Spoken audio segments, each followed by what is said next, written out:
Well, good evening and welcome to Joe Davis Conservation Foundation's second live webinar. My name is Steve Barg and I'm JDCF's Executive Director.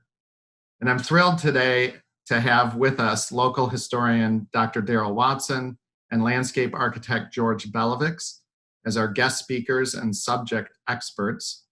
Today's webinar is titled Historic and Conservation Perspectives of JDCF's Dick Dvorak addition to Apple River Canyon.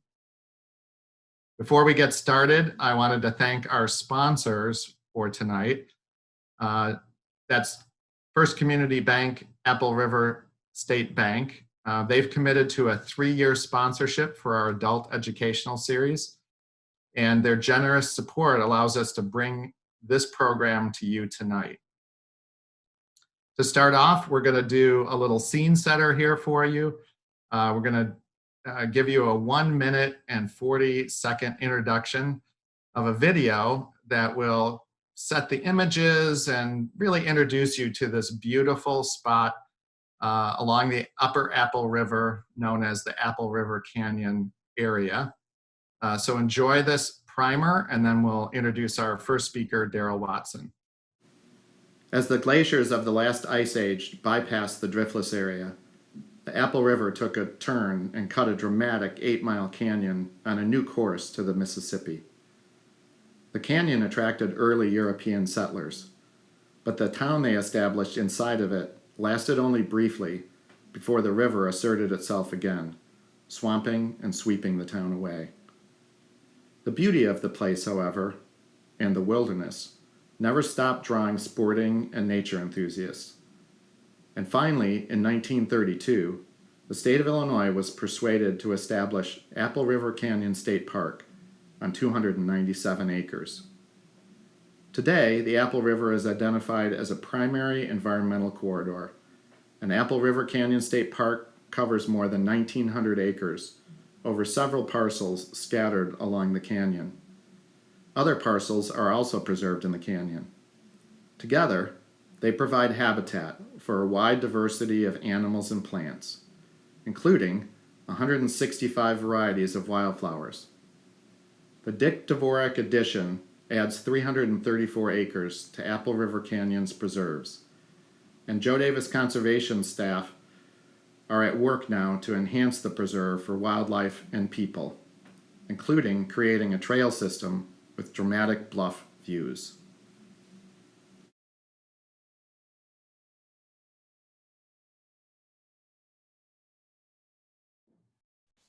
Okay, just a little scene setter for you. Now we're going to turn it over to Dr. Darrell Watson. Just a little intro for him. Darrell is coming on now to join me on the screen. For those of you who know Darrell, many of you do, he's a strong advocate for the preservation of both the built and natural environments. He was the city administrator for Galena for 6 years right out of graduate school. And then he served for almost 18 years as the executive director for the Galena Joe Davis Historical Society and Museum. For the past 15 years, he's been an instructor of history and geography at Highland Community College. Darrell received his undergraduate degrees in history and geography from UW-Platteville and his graduate degrees at U of I in the same subject matter. Darrell was born and raised in the Apple River Canyon area, so his knowledge of the canyon area is both personal and professional. And please join me in welcoming Dr. Darrell Watson. Darrell, so glad you could be with us here tonight. Okay, now we're good to go. All right, here's a view of the canyon looking north from Tower Rock, which is a local landmark. A little bit more on that coming up. Here's one of the early maps of the roads heading up into Northwest Illinois, and Galena is the place where everybody's going to because of lead mining. But I'll put my cursor up here into, they call it Apple River Creek. And right in here, early Kellogg's Trace was something started in the 1820s, and it actually went up right through the canyon, or just north of it, and then it went on up to Gratiot's Grove, not to be confused with the current Gratiot Village. And then from there it came down to Galena, literally right here. And you'll note how they spell Joe Davis. That's the most common spelling in these earliest maps. But transportation was everything and still is. Very early drawing of a map was actually done in 1925 from a man's memory from many years earlier, and it's not terribly accurate. So we're not going to do too much dealing with it, but it shows the large pool, Easley's Pool, right in here, or pond. And down here is a pond for the mill. First it was a sawmill, then they got rid of that after 11 years, turned it into a grist mill because most of the good timber had been cut, quite frankly. The current North Canyon Park Road is coming up right here, and West Branch goes out toward Galena and the road to Warren. So moving on. This is the first platted image of the town, but it's highly confusing because none of these lots or streets existed. But you note Water Street, Bench Street, Hill Street, Galena has those same streets. A lot of early towns built on river bluffs or steep sides of streams had these same named streets like this. But like I say, the actual town itself really went along Bench Street like so. And we're dealing with mostly this area right here. There's no early photographs of Millville. It was, for some reason, people didn't take pictures of it. There's several paintings hanging in the Warren Community Building done by Nellie Boone in 1885. This is one of them showing the pond. Early on, they call it Easley's Pool. Now people just call it the Big Pond or something similar. And it shows a few buildings in there. This is actually a warehouse here. Let's go on to the next one. Now this image, this is the grist mill. But again, the entire town disappeared in 1892. Here's the pond.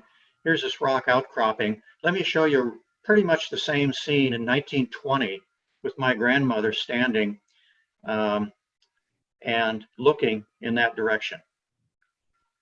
There it is, 1920, that's 100 years ago. And, you know, it's only, I don't know, 20 years, 30 years after the town disappeared, but there wasn't much there even in 1892. One of the early people who was part of Millville was George S. Wing, and that family name is still in the neighborhood. And interestingly enough, what we know about him is that he incurred a lot of, you know, he gave credit to a lot of people. Some of them couldn't pay it back. One of those people actually gave him his 160-acre farm that he'd stake claim to, which is currently 1.5 miles south of the park. And he retired there, built a log cabin. Even at that time, which we're talking 1850s, he still had some Winnebago Indians coming and camping out in a grove of woods that was southeast of his property. And then they eventually didn't come back after a period of time. But he also raised tobacco. He sold it in his place in Millville, and he raised tobacco. A lot of people don't realize tobacco was not a major, but a significant crop, especially in eastern Joe Davis County at this time. They used the leaves that we grew up here for wrapping the outside of cigars. Okay, and there were at least six places in Galena that were making cigars and selling them. And so he catered to that. Very labor intensive. You could only use small amounts of acreage, or you couldn't get it all done in time, all the labor that was needed. So 2, 3, 4, 5 acres was about it. Moving on, another one of these earlier settlers. This is my grandfather. Not your average settler, probably. He was born in 1868. That's only 3 years after the Civil War. And the family was already in Joe Davis County by the time of the Civil War, but they lived west of Apple River, a short distance. And he actually got a college education in 1887, 88. And he became a teacher at first in country schools. But he had an uncle who had been a major in the Union Army during the Civil War, who was still in the Army and was being stationed out in Arizona because of some of the Indian troubles out there. And this major asked him if he wanted to go out with the major and his wife, his aunt, and teach school out there for a year to get his feet wet, see what the rest of the world looked like. He jumped at the chance. He went on out. He taught at Snowflake, Arizona for a year. He encountered all sorts of characters. I mean, this wasn't too long after the OK Corral and all of that business. But after he finished that stint, he went down through Mexico, see what that was like. He then came back this way, but stopped in Oklahoma to help a friend outfit his wagon for the so-called Oklahoma land rush. Now, today, a lot of people call it the Oklahoma land grab, which it was. Now the Supreme Court has stepped in, and as we don't know where that's going to end up, with a lot of eastern Oklahoma is included in this current business as to who has control over what, native tribes, nations, or others. So in any event, he came back here and got a job teaching school. And this is the bridge, the main bridge that people cross going north-south over the Apple River in the park. And they had a huge rainstorm in 1892, the worst storm in years. In fact, some of the newspapers, and I've read them, have said that it took out half the bridges in the eastern half of the county, half the bridge. This was one of them that went out, 1892. And the same rainstorm, there was another mill upstream half a mile or less called Cox's Mill that had a large pond to run their water wheel. And the dam burst, came down, took out the bridge, and took out what remained of Millville, washed the buildings off their foundations and on down the river. My grandfather in 1893 was getting married, and he was marrying one of his former students at the school he taught at. And she was 23, he was 25, and he was a walker, sometimes used a horse, but he walked all the way from just west of Apple River down to the state park. That's 6 miles. Of course, he's cutting cross country, and then down along the bluffs to Union School, which is right on the edge of the Dvorak property that we're talking about here this evening, or will be. And anyway, the bridge was still out. This is 93, but it was still out. They hadn't replaced it yet. The water was too high for him to cross, so he had to go 1.5 miles upstream before he could find a place shallow enough he could wade across. And he was way late getting to his wedding. They all thought he got cold feet, wasn't going to get married, but that was not the case. And the marriage resulted in 7 kids, 5 daughters and 2 boys. Here's the kids. The girls did the same chores the boys did. There was no no change in labor roles on this farm. And he was a great believer in equality. And so here they are feeding the calves. And there's 1, 2, 3, 4, 5 of them there. And they, like I say, participated in everything. Here they are, they're threshing oats. And the straw was stacked. If you ran out of space in your barn to store it, they stacked, it was bedding for livestock. They stacked it in these huge stacks outside. And you had to stack it just the right way so the rainwater would run off, at least a lot of it. And then once the oats were separated from the stalks and the chaff, it came out here and was bagged and put in a wagon. They had a granary over here to store it in. Some of it would go to market, but they had a stationary gas engine. This picture is about 1910. A word on the barn. Like I say, my grandfather was not your average farmer, certainly. He built it himself almost single-handedly. And the lumber was cut, trees were cut on the property, and then he had it cut up for boards and whatever else he needed. He ended up, he kept immaculate records.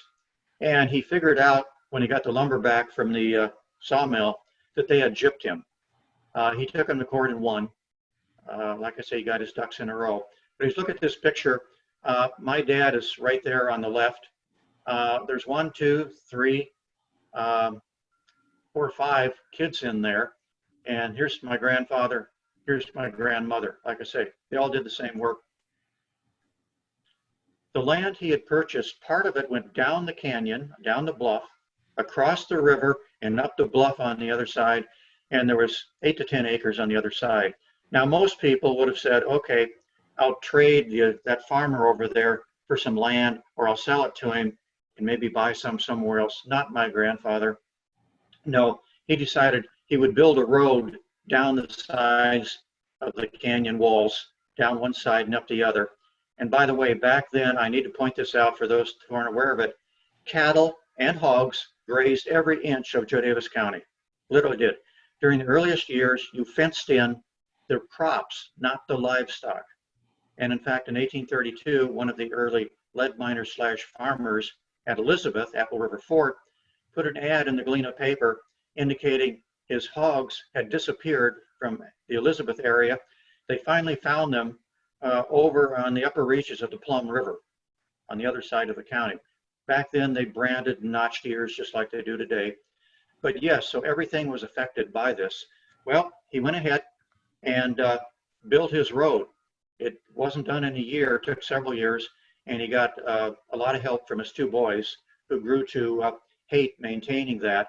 Yeah, he was taking hay wagons up and down this road. On one occasion, that's my grandmother standing there. On one occasion, he got up near the top here, and this is on the east side, and one of the horses slipped. It was damp, a little bit of rain. One of the horses slipped and fell flat on its side. And he thought for sure the horse was done for, but the horse got back up, pulled a load of hay on over to the barn. They took care of it. He put away the horses, but when he came out the next morning, that horse was dead as a doornail. So this was not a good place. You want to see what that looks like today? Certain areas of it have almost disappeared, but other areas are very much intact. But it's hard to walk on. You got to watch your step. There's loose rocks that you can stumble over and so forth. But that's what it looked like. But the kids, when they got done with their chores, and school and chores always came first, they would scamper down the road and check out the river. And if it was warm, take a dip. Now, for those who've done this sort of thing, you should know that if there's livestock grazing somewhere there, make sure they're downstream from where you're swimming. Okay, just a small tip there. My dad is the boy on the far right. He became an excellent swimmer by doing that sort of thing, but worked out well. When his oldest daughter, Vera, all 5 daughters became school teachers. She got her first teaching job at the Broadway School, which is a couple hundred yards north of the property that John and Barb Rutherford had, now their kids do.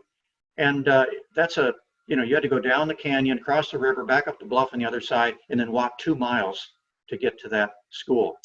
He didn't think that was a good idea, even though he walked multiple miles when he was teaching at school. But he thought during, if there's ice on the river, maybe too thin or high water, he built a suspension bridge across the river. We're only a mile down from the state park.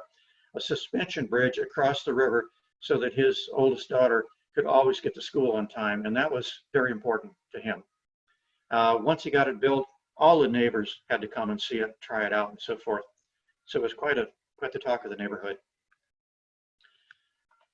Not only are people checking out neighbors who lived along there, checking things out, others began to come and work with Apple River Canyon long before the state park was ever established. This picture is probably around 1915. Don't know where the group is from, but this is right below the big pond. Very close on, right off the left would be where the mill used to be. Here's another group farther downstream.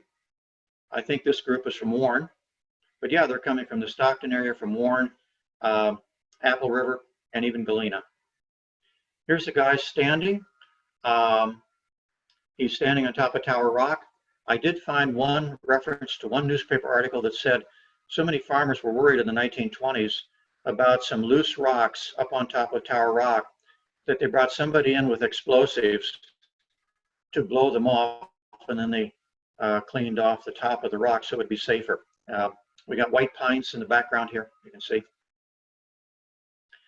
I got to say something about transportation. Roads were critical to the development of Apple River Canyon as a tourist attraction and as a place for a future state park. So these were dirt roads, but the advent of the automobile, Scales Mound had a auto park for people coming to visit Charles Mound, the highest point in the state of Illinois. Galena, as early as 1916, a car dealership, brand new one, was advertising the latest and cleanest restrooms for lady tourists. And once you had this developing, you had more and more people taking an interest. One of the groups that are taking interest early on, this is the Papoon family, H.S. Papoon. And I assume it's their farm, which is about a mile and a half southwest of Warren, so between Warren and Apple River Canyon State Park. I don't know who the people are in there. It was in the family photo album, one of them. But it was not only H.S. Papoon, but two nephews who were always traversing the park and taking notes and so forth. Another one who did some of this was my second oldest aunt, Viva. We have Vera, and then Viva was next. She's doing this herbarium and plant book for a class she was taking, 1914. She was born in 1899, so she is 15 years old. She's giving all the proper names of the plants. This is a yellow lady slipper, and I expect she was getting help from her father, who knew everything. In fact, he would take the kids out and show them the constellations at night, and when they were bringing in shocks of oats from the field, you know, they would stack them up. They'd stack bundles up in the field, stack them just the right way to try to keep the weather out. Then when they were ready to thresh them, they bring them in. And oats attract mice, rodents, and mice attract rodent things that eat rodents, including snakes.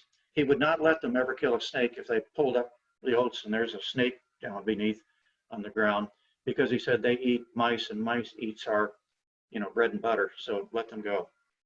The same woman, when she got a little older, I think this photo, here she is. I think it's a bit of a posed photo, because she, I don't ever remember her talking about hunting or anything. Certainly the boys did, and neighbors and so forth. That was part of the culture. But that dog is not that big. She's that small, basically. But she taught country school for years, and then she taught in the Stockton public schools for many more years until she retired. This is one of her country schools. Country schools, churches were literally the matrix, the mortar that held everything together in rural communities. Very important. They made their own Halloween costumes. Did a pretty good job, I think, too. More on transportation. This is the bridge that we saw earlier, and I got to show my some trees. This is Tapley's Woods. Nobody called it woods back then. It was Tapley's Timber. Everybody called it the timber. This is Highway 20, probably around 1927. It was finished pretty much in 1926 through the county. Here it is in 1925, not as far along, and this is the big hill. You go around, if you're heading from Galena eastward, you go around Horseshoe Mound, and you start heading down, you go past the shortcut to the Galena Territory, and this is the hill that you're going down. It's a passing lane now, and it shows very well what the road was like. But once you got a good road through there, there hadn't been one before, people want to get out and see things. They begin touring, and they got automobiles to do it. Here's the same group in 1925. How do we know the date? It's on the license plate, and I got the original photos from the owner, Dick Vincent, and you can clearly read that date on there. And so here's what it looked like. Cows are grazing, all right? So you had to watch out where you stepped. But they had this big rock with all this information on it. Some of these names are rather fanciful. Miners Canyon, no, it was always called Miners Gully, except at the earliest time when it was called Miners Grove. There were no miners there. There was no lead there. The name of the family was Miner, Asher Miner. That's why. But unfortunately, the state park, when the Department of Conservation got it, as we called back then, now IDNR, when they got that, they paid a local farmer to chip that whole sign off because that was a distraction. So they just have the natural rock there. And some of us today are thinking, you know, that was a great teaching tool. Put an interpretive sign in front of it showing what it is. It's the evolution of things. And most of my training is both cultural and physical. And we need to combine the two. We can't just say this one's important and that one's not. You get the idea. It was quite a recreational place. Here's Steamboat Rock. That was named much earlier, I think, than others. One of my dad's sisters standing there. Good fishing right there, quite frankly. Not that we're talking about that now. Here's the West Branch Bridge. It was a postcard from about 1910, so it's not a real sharp one. But yeah, there's my dad. He's the one on the front. His kid brother's on the back. He had some experiences too. He'd finally had enough of the farm, and basically said, I'm out of here. He got a ride to Galena. This is about 1927. He got a ride to Galena. He bought a little rowboat at Ferry Landing and rode down the Mississippi all the way to the Ohio River, and then rode up the Ohio River to Cincinnati, met a Army recruiter. He said, you need to join the Army. And he was ready for a change. So he said, okay. So they put him through a training camp, boot camp, and then they sent him to Hawaii. And he spent 3 years in Hawaii. And over there, he bought this big old Indian motorcycle, brand new. There was a dealer there. And he rode all over the islands on this motorcycle and his friends, and loved it, every minute of it. When it came time to leave, almost 10 years to the day before Pearl Harbor, the Army agreed to ship both him and his motorcycle back to San Francisco. They're making plans to build a Golden Gate Bridge. He rode it all the way from there through Yellowstone National Park, all the way back to Joe Davis County. Kept it for quite a number of years, would ride it down to what's now the park, see what was going on and so forth and everywhere else. And then he needed the money and sold it, and was forever sorry he had. Today, I'm not going to talk too much about these yellow lady slippers. There's Canada yew up here, not a good slide, but that's another one of those plants that you find normally much farther north. Taxus canadensis is the name, and very nice plant, but it's disappearing. There's not nearly as much now as when I was a kid. Primulima stastinica, of course, bird's eye primrose. We also have sinkholes along the canyon. This is one on my family's property, and it's the biggest one I'm aware of. And it's right, we'll point the cursor down here, right here, lower right center. However, here's Lidar Imagery. Lidar strips away the vegetation and shows you what's happening there. And with that, we can point out, here's the sinkhole that I just showed you. Here's some more on the other side of the bluff that I didn't know were there, but they definitely look like sinkholes. Here is a road built with a bulldozer because the farmer over here every few years wants to log the walnut trees out of this. And boy, does this show up from the east side of the bluff. It looks terrible. I wish farmers wouldn't do that, but it's part of what they've done for years, and they think they have to continue it. And then there's a cow trail along here down to the bottom of the river. There's a lot of little side gullies that come in, and boy, they're steep, and they have some steep little waterfalls in them. This is Miner's Gully, and it's incredible. And during wintertime, there's me about 5 years ago. Just joking. No, this is about 50 years ago, and we call this the Old Iceman, this huge ice sheet coming out from under these dolomite overhangs. But yeah, the Old Iceman. I've never seen that thing of any size since, because we're just playing getting warmer weather, and it doesn't change.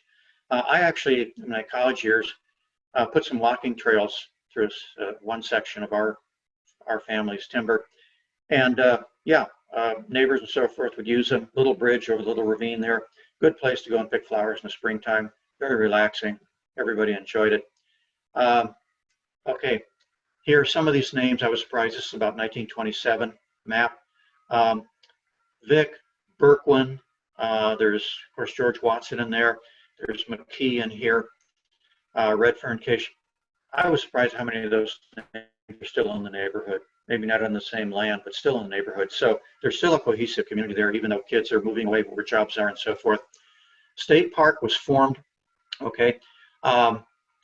And here was the dedication. Dedication was a year later. They bought it, 157 acres, 1932. In 33, the park was dedicated. Stockton's well represented here. And down at the bottom says, since that day, visitors to the park increased year by year.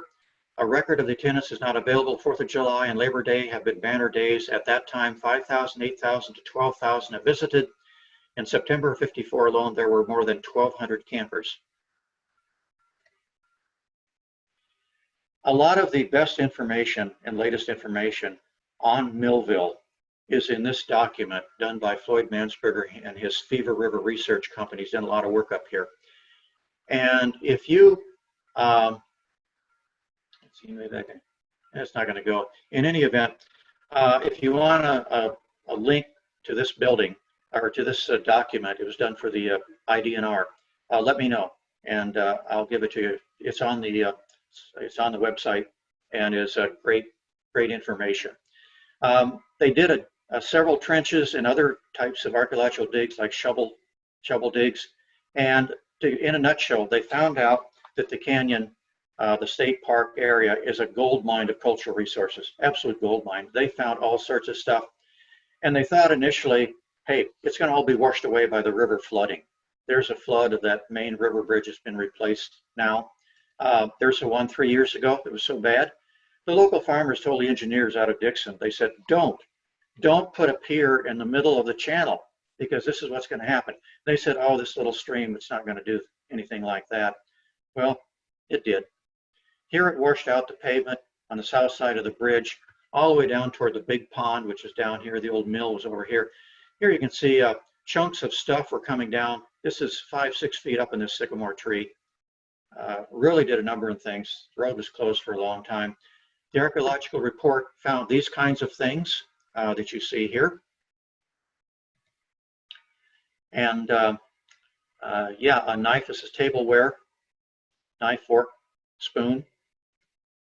The upper view here shows stones that were part of the foundation for the mill, the grist mill. You know, after 11 years, they changed the grist mill or the sawmill to a grist mill. Just a few things to wind up, and then we're done here. Here's the bridge that used to go over, it's Townsend Road, right where the Boy Scout camp is now. And Canyon Camp started out where the state park is now. In 1930 and 31 is where they held it, and then they had to move because the state was buying it. They walked 7 miles downstream, crossed the river 30 times. You know, the river meanders from bluff to bluff, so you got to cross it here and there, and found the area they wanted, which is where they are today. This bridge was the site of the Thompson Mill Bridge. The mill race is still readily visible coming along here. And it's only a quarter mile above the Dvorak property. It also flooded in 99. The entire floodplain was underwater. The old mill race and dam are still visible. We had extremely low water a few years ago, and I got pictures. This is the planks that they somehow pounded into the riverbed and went on out that created a pond, and the water was fed this way along this mill race to feed the first sawmill, 1840, and then grist mill. Okay, this is my last slide. It shows the Millville Cemetery, and unfortunately, it's had a hard time of it. Not many people were buried there after Millville went down the tubes, you know, even before the Civil War. And then, you know, it suffered vandalism. It suffered cattle. Several farmers turned their cattle loose in there. And today there's 3 acres. It's right adjacent, right next to the park property. I think I'd like to see them get a hold of it and do some work on it, because it definitely has some history, including a lot of cholera victims, cholera epidemics in 1848 hit this area hard. And so there's a lot of graves there, but there's no gravestones left. It's rumored that some of the gravestones were used in the foundation of a farm building nearby. But that's my last slide. So I'll turn it back to Steve, and I will move out of here. Well, Darrell, thank you so much. This is, I was fortunate to go through many of those images with you when we visited a couple of months ago in preparation for this webinar. And it's, gosh, it's so much to take in and so much to learn. It's fascinating human and river and ecological history. What I'd like you to do, Darrell, is go ahead and stop your video and mute your mic, and then I'm going to bring on George, but I want you to stay tuned, Darrell. We'll call you back for questions, and there's already a few questions in the queue here. And we'll do that together with George Belivix. And I'm going to introduce George now. George is someone who I've known for a number of years and had the opportunity to work with him. Most recently at the State of Illinois' Witkowski Wildlife Area. George and Brad Petersburg and I worked on a years-long trail project to get that open, and I'm happy to say that trail project is up and running. And George was our contact and liaison to with the DNR to get that going. So a lot of coordination there. Thank you for that, George. Many of you might not know, but the Galena River Trail would not be here were it not for George Belivix. George worked very closely with Mark Moran, city administrator in Galena, over years, and various extensions of that. And we worked with George on JDCF did on an extension south of Chestnut Mountain. So mostly worked with George on trails, but he is a landscape architect. He has been for 30 years at the state of Illinois, DNR. He's one of 4 or 5 regional architects working for the DNR throughout the state, and he's in our region, our district. And George is going to take us through the more recent history, kind of where Darrell left off in 1932 and the founding of the state park, and the iterations to get it to where it is today. So it started the 150 some acres. George is going to take us up to today and also talk about the Dvorak addition. So welcome, George. Thank you for being with us. And I am going to go away, and I'll join you at the Q&A here in a minute. You can start your screen share. Great, thanks very much. And it's a pleasure for me to be here tonight with you all. So as Darrell left off, as to sort of where we are today, and I suppose I will start there. Oh, here we go. So what you're seeing here is the various property parcels that make up the main components of today's Apple River Canyon State Park.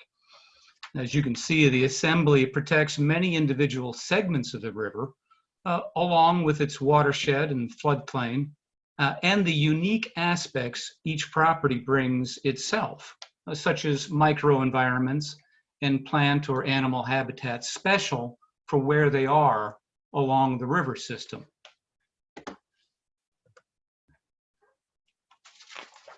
These are the typical images you think of when people talk about Apple River Canyon State Park.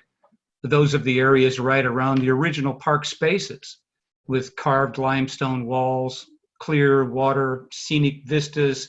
We have come a long way from the establishment of the park in 1933.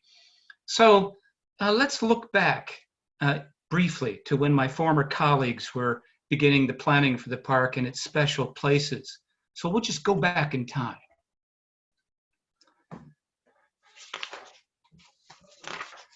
The master plan was done by the Department of Conservation staff in 1977 and included several people I eventually worked with prior to their retirement, such as Al Pulley, who was our fisheries biologist in the area for a long time, Ralph Eads, who was the forester, the district forester that his office is in Mount Carroll for decades, and a guy named Jim Hart, which none of you probably up here would know, but he was a statewide planner by title, but academically trained as a landscape architect. And so even then we dealt in teams to put together master plans for potential park spaces or those areas that were acquired by the state.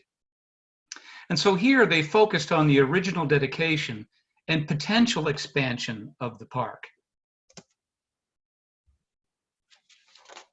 The master plan provided certain recommendations, including how to treat the water's edge within the park, the understanding of the places that I'm doing air quotes along the canyon, and how north or south facing slopes varied with plant communities, how seeps came into the area, and other natural resource values. The master plan is a comprehensive document that provided the outline of how park, regional, and statewide staff would develop the park and manage its rehabilitation. See, because if you think about it, restoration and other techniques of reclaiming areas create manipulated spaces. And we have a lot of manipulated places all around us. They surround us everywhere. And so the better examples are those that we can't really detect where man's fingerprints have laid upon them when prairie restoration is done in such a way as that you come there and just think, gosh, this is all natural. And yet much of it has been manipulated over the years. We learned about Millville very much from Darrell's presentation. And here I'm, I need to go back, don't I? Let's go back to Millville. So here we have the road system from the state park road system from 1943, I believe, over the top of Millville and how it was platted from Darrell's earlier slide. And so you can see how it played into the large parking lot that's basically still there. So again, we're to the original dedication, the 1932 157 acres on the slide, on part of the slide on the left, and then we added in 1965 17 acres, an additional 20 in 1966, as well as the 103 also. So we were up to basically 297 acres after 1966. This plan was assembled in 1977, basically 11 years later. And what you're starting to see here is a conceptual plan of linking all these places and drawing an outline of additional lands, a lot to the west of the original 32 in this area, certainly filling in all of this basically down to the Townsend Road portion of the property. And so thus the concept was formulated to analyze, in essence, the lands adjacent to the main park space and the added parcels to envision what a fully realized park could be if it were assembled on both sides of the Apple River. The full concept of what my predecessors were thinking about, preservation spaces, recreation spaces, camping and day use spaces, as well as interconnecting trails throughout along the axis of the river. A lot of the same things we have today, but they envisioned it in an entirely different way. Here, we see the acquisition map that was developed, indicating which parcels were favored to assemble and realize the conceptual vision for Apple River Canyon State Park. Well, this vision here in front of you represents an additional 537 acres to bring the park just above 800 acres total, and it was never realized. Prior to the master plan in 1973, the department proposed a vigorous acquisition program through a public hearing and presented only one plan, and they wanted to total 1,845 acres, and it was soundly rejected. They kind of regrouped, took about a year, and a second public hearing was conducted that proposed a greatly reduced acquisition strategy that only delineated fence lines and river bluffs and centering on just the canyon lands, but that too was rejected. So,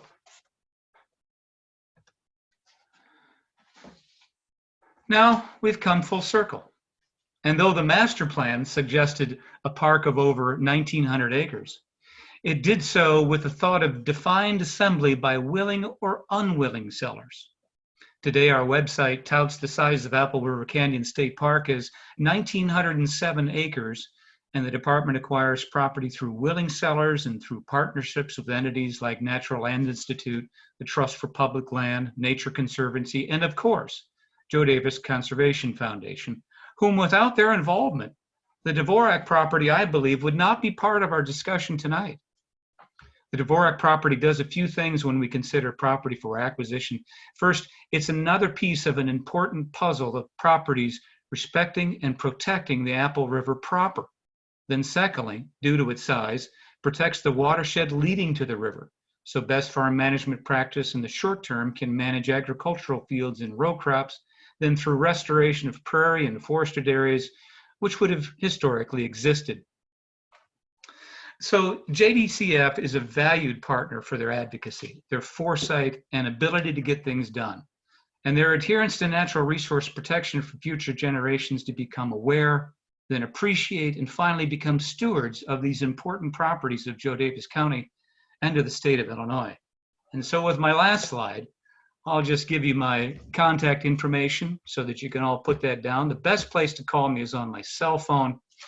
And I certainly appreciate being here tonight and hopefully answering some of your questions. Thanks, George. So that gets us to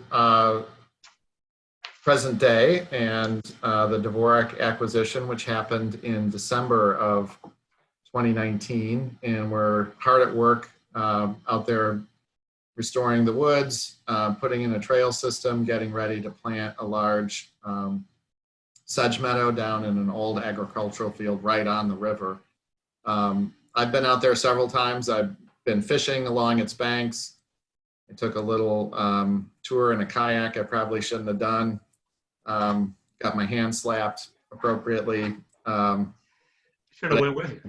Say it's a beautiful, beautiful spot. And I encourage people to get out there. The trails will be open probably this winter. We need to get a parking lot put in after NICOR is done with their work. I do want to ask Darrell to join us again and get into some of our questions. Welcome back. Thank you. George and Darrell, thank you again for your perspectives on this cherished place. We're so pleased to be part of the historic effort to preserve this beautiful river corridor and geologic treasure. I'm going to jump into some of the questions here. I guess the first one is from Catherine Schaefer, and George, this is directed to you. What are the highest priorities for conservation along the Apple River corridor? What are we trying to protect there ultimately, I think, from a conservation perspective? Well, keep in mind that the Apple River itself is one of Illinois' only cold water streams. And it is in and of itself is a natural feature. It's a world-class fishery. We have a catch and release trout program there because of the cold water aspect. And that's all due to the driftless, the geology, which Darrell can certainly go into in more greater detail, but that is a unique feature of it itself. So protecting the lands adjacent to the river proper does two things. It allows us to keep and regulate basically what type of sediment load is heading towards the river through, again, best farm management practices, prairie restorations, and so on. But those are all unique habitats for all sorts of plants and animals. There are already, in 1977, there was a list of endangered and threatened species then. The seed source has been there for millennia. So expanding the footprint and allowing for basically nature to take its course with some help provides the basis for all of the stewardship work that we're doing. I'll just mention too that we discovered on our Dvorak property this year in the spring when the snow was still on the prairies, in one of the small hill prairies, we found quite a number of pasque flowers. They're little tiny flowers that come out in the early spring in March, and often when snow is still on the ground, beautiful purple flowers, pretty rare plant. We also found in the hill prairies some puccoon. I'm not sure which variety of puccoon, but another somewhat uncommon prairie species. And then Darrell, of course, mentioned the species of plants that are really there because of the microhabitats, the cold water stream and the driftless keep these cool microhabitats. Plants you don't find in this area, they're more relegated now to the boreal forest. That's right. And that is, Darrell, the yew. That's right. Which yew is that, Darrell? It's the Canadian yew, or Taxus canadensis. Yeah, and then of the Japanese yew that everybody plants around their house. Right, and bird's eye primrose. I know there's a couple of different types of flowering goldenrods that are cliff goldenrods that are found there. So any number of species are protected in these microclimates, which are really cool. So real quickly too, Steve, if I may, you remember the slide I showed of the cross section of sort of the bluff to the river and so on. And so that's exactly right. So we've got really all these different types of microenvironments. You're mentioning hill prairies, but you have the emergent and sub-emergent plant species and coming all the way up onto the top of the bluff. So you have all these various zones where plants and animals can live and thrive. And this is really the great setting for that to occur.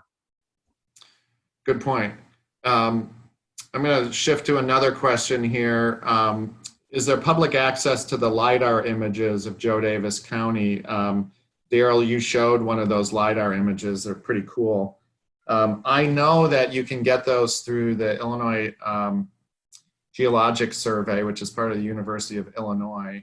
I know, Darrell, you were part of a tour that JDCF sponsored a few years ago with some of those geographers that and geologists that created those LIDAR maps, and we were looking at them. I'm trying to remember the gentleman's names. Don Lumen. Don Lumen. Don Lumen is the one who has worked most with those and who has supplied me with them. And they're fascinating. I mean, archaeologists and you name it are using them all over the world now and finding things they never thought possible. Yeah. So Don Lumen, U of I, Illinois Geologic Survey is the place to go. You can get that information by, we could probably supply it if you send an email to info@jdcf.org if you have a problem finding the source for that. But yes, they are public. Okay, I'm gonna, 2 questions for you, Darrell. What is the status of the Millville Cemetery? You kind of ended talking about that and talking about maybe an opportunity to restore that. I'm assuming that. Right. Well, I've given, multiple presentations, and oftentimes that question comes up, what's being done about it? It's on private property. Okay. And the owners don't live in the area. So at some point, the property may come on the market. I don't know, but it's only 3 acres to me. It's a cultural resource of a high value, even though it's suffered terribly. But I would like to see, the state take it over basically, because right now, the township doesn't want it. Nobody wants it. It's brush and brambles, but it tells a story. And, that's part of the overall story, both cultural and physical, that I think we want to tell from the park all the way down. I'm not sure, George, do you know anything about the state's interest in helping to protect that? Or it's on private property, it sounds like. I'm not sure. I mean, I don't think we can discuss that openly here, whose property it is. I don't think that would be appropriate necessarily, but.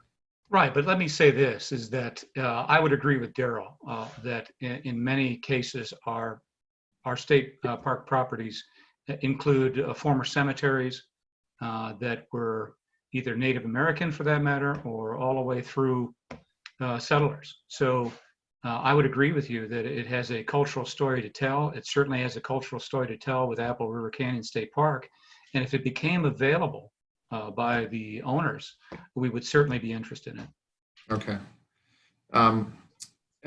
Related to that question, there was 2 questions related to Native American archaeological sites in the Apple River Canyon and specifically to burial mounds. I know of some along the Apple River. I'm not aware of any on the state property. I'm not sure you can even disclose those exactly where they might be, George. But Darrell and George, any Native American archaeology or burial mounds that you know of?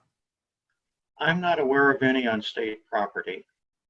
I will say, as a kid, 60 years ago or whatever, there were fields, some of them my grandfather cleared right back to the bluff tops virtually. And back then we had different tillage practices. We used a plow and then a disc, and we planted, and then we used a mechanical cultivator to go down the rows. And I can tell you that was the way to find arrowheads or arrow points or spear points, whatever you want to call them. And we used to follow behind the tractor and the cultivator as a kid. And we'd come up with a handful of them every time we walked up and down a couple of rows. And we had, I don't know, several shoeboxes full of those when I, went off to college. Ultimately, they they got spread among family members who are not in the area anymore. But certainly there's a lot of activity.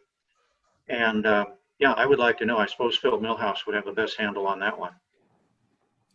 Yeah, I would agree. And our former archaeologist for DNR, Hal Hassan, was very, very well in tune to native peoples. He's an expert in Middle Woodland period in his PhD thesis dissertation. So it's an interesting question. I agree. I don't believe there are any on our property, but there's certainly native peoples use the rivers and streams as their transportation corridors all throughout the area.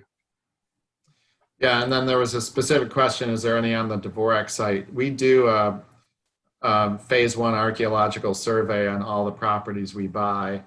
I don't remember anything remarkable turning up in that survey, but I can go back and check the record. So the person that asked that question, if you would like to email me directly at director@jdcf.org, I can look up the archaeological survey we did and at least answer that question for you on the Dvorak property more completely. I do know there are some burial mounds further south, more towards Elizabeth, Shapville area along the Apple River, and because I've been on a property that has those mounds, but that's not anywhere, it's a few miles down from where the park is. So, and real quickly, it really depended on the tribes themselves. I mean, certain tribes were mound builders and some were not. So, yeah. Clearly it did depend on the tribes. Okay, a couple of last questions. Can you show again exactly where the Dvorak addition is? Are there any plans or hopes to join all the units someday? I can answer that question.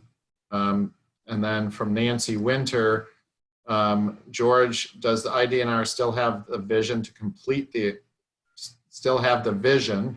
I think the interest to complete the original vision. And Darrell, what is your vision for the protections of the area and public use? So George, I'll let you take a crack at kind of what's the state seeing in terms of the original vision, in terms of what's actually happening on the ground. Yeah, so obviously, since the early days of that type of master planning, and keep in mind that 40 and 50 years ago, the properties were assembled differently. There was quite a bit of eminent domain used back in the 1970s that fell fully out of favor of doing any of that, leading into the time when because back then in 77, I was a sophomore in high school. So by the time I got here, clearly we're all with using, assembling properties through willing sellers and available properties as they come on the market, or working with organizations as yourself to assemble critical properties to create these blocks of continuous protected lands. And so, sure, when I'm doing this work now in my 31st year, I'm merely a steward for this point in time. And my predecessor will take it on from there. The state of Illinois is in perpetuity. These lands are for the people of Illinois and their visitors forever. And so as we grow in the years to come, more recreational opportunities, educational opportunities will be available for all. Yeah. And I would say, Steve, that in terms of the area overall, at this point in time, and working with property owners, I think it's a slow but necessary process. I don't think one size fits all. I can go down the river and I can mention some parties that have been very faithful in protecting things, and others who have not. I don't like to see logging and down in the canyon, and yet there's several parties still do that, as well as tributary streams coming in. And it's awfully hard to tell people if they're hard up financially, they can't do that. But I do think partnerships like we're seeing here with JDCF, I think they're helpful. Natural Land Institute, et cetera, with state agencies the worry among a lot of people that I see, there's a natural distrust of government in terms of my area. And there's a feeling that, you get the wrong people in the wrong offices, and protections that used to be in place may no longer be in place, or they may start veering away from master plans done years earlier and so forth. Rightly or wrongly, there's always that belief. And by and large, I would say the land along the canyon is not the best farmland. And the farms that I grew up with were not rich farms. My family did not get electricity until I was 10 years old, nor a phone, nor running water. Well, we had running water, you had to run outside and get it. But yeah, and like I say, there's still a lot of people who their children are not interested in the land anymore, or maybe in a superficial manner. The older generation is passing on, and whenever that happens, change is more possible. But I do think you have to protect, maybe working with landowners and easements and so forth, the adjacent properties that feed into the canyon. I really think you need to look at that too, and that's maybe where you look less at acquisition and more at the kind of thing you're doing with my cousin's property, which is Gilliland, and working with them in that fashion where both parties can benefit, and work out what kind of access is going to be there and how things are going to be developed and so forth. But I think always we need to keep the cultural resources in context. Don't forget the people who were there for 150, 60, 70 years and their legacy, because that's important too. Yeah.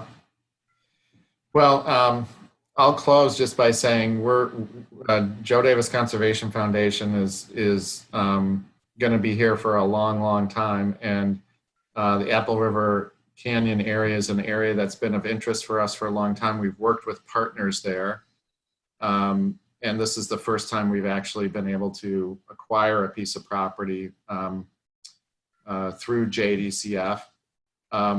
We are planning on connecting the trails and access points with and coordinate with the state of Illinois. It just makes sense to do that, of course. And if there's opportunities to connect trails even further, we'll be, of course, happy to do that. So it's an area where we're very interested in seeing protected to the degree it can be, and to work with private and public partners to make that happen. So I think we'll leave it at that. It's a geologic, a recreational, a scenic, a waterway treasure. It really is a treasure of Illinois, and it is worthy of our support and our continued work to keep it conserved and protected. So thank you, Darrell, for the work that you've done to give us the historical perspective. Thank you, George, for giving us the state perspective, and we're going to keep at it. It's a beautiful place to protect. Well, in closing tonight, I want to once again thank our sponsor, Apple River State Bank, First Community Bank of Galena, for supporting this webinar. I also want to thank our Conservation Outreach Committee, the volunteers that are working behind the scenes here tonight to make this production possible. Without them, we wouldn't be doing this tonight. And also want to just invite you back to our next webinar. We're still working on the subject and the date and time for that, but we will have a webinar this fall. If I don't see you on the screen, I'm sure I'll see you again, hopefully out on the preserves. We had a great program with you here tonight, nearly 100 people on the webinar with us, so we look forward to you joining us again soon. Thanks again. Good night.